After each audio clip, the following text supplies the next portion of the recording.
Précédemment, ladies and gentlemen, nous avons voyagé dans le temps, mais toujours avec style. De la belle époque aux années 30, des Spitfires de la Royal Air Force au swing des années 50. Aujourd'hui, la classe british trouve son apogée aux années 60 dans le plus grand festival vintage de notre monde.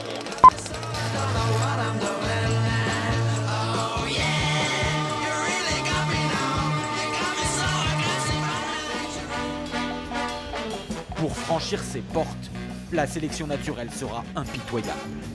Adepte du jean basket, passez votre chemin. Grincheuse à l'humour étriqué ou coincée tout court, cet endroit n'est pas pour vous. Le pire sera pour les séries d'internet et des voitures d'électronique et de plastique. Ici, il n'y aura que des pistons et des carrosseries en acier.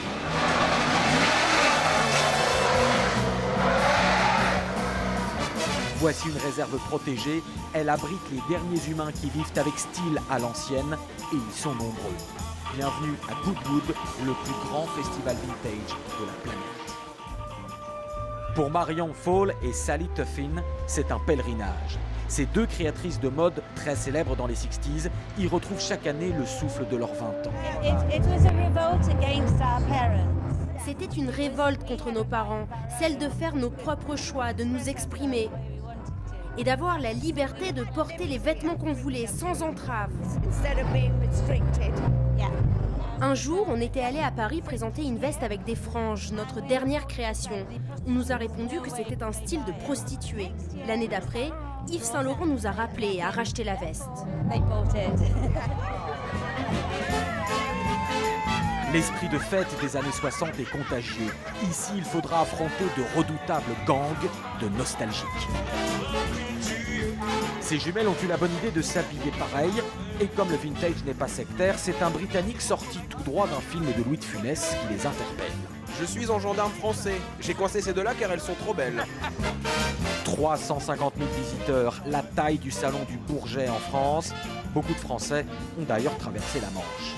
C'est la 4e année à Goodwood. C'est vraiment un événement exceptionnel. Les gens jouent le jeu, on peut s'amuser, on peut s'habiller. C'est même plus, c'est pas se déguiser, c'est s'habiller. Il n'y a que les Anglais qui sont capables de faire ce genre d'événement et qui sont capables de reconstituer une époque. Toute une époque où l'on retrouve logiquement les reporters de Vintage News, déjà croisés mardi lors des Olympiades Chap des années 30. Aujourd'hui, ils se délectent de l'inauguration d'une nouvelle boutique coquine. À Goodwood, la lingerie rétro se vend comme les petits pains, autant que les bottes 60s. Cette année, j'ai tenté le look presque disco. C'est un festival fantastique ici. Je viens chaque année pour y voir aussi les courses de mon père. Car le cœur de Goodwood bat pour la course automobile. Sur cet ancien circuit d'aviation se tiennent des compétitions réservées exclusivement aux bolides construits entre 1948 et 1966. Un endroit unique au monde pour les passionnés. C'est très excitant. On est si proches. Ce qu'on fait là, normalement, c'est absolument interdit dans tous les autres événements automobiles. Mais ici, on peut se mélanger avec les pilotes et presque se faire écraser par les voitures de course.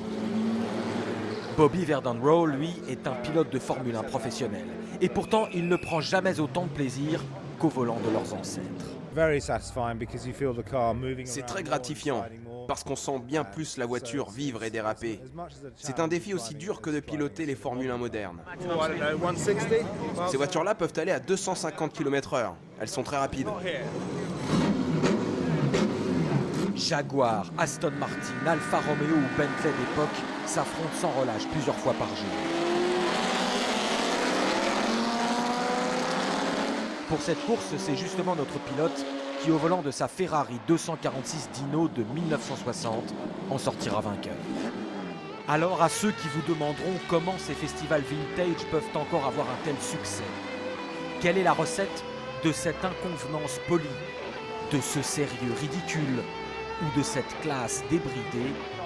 Vous répondrez juste en 2 mots et avec une pointe d'accent: So British.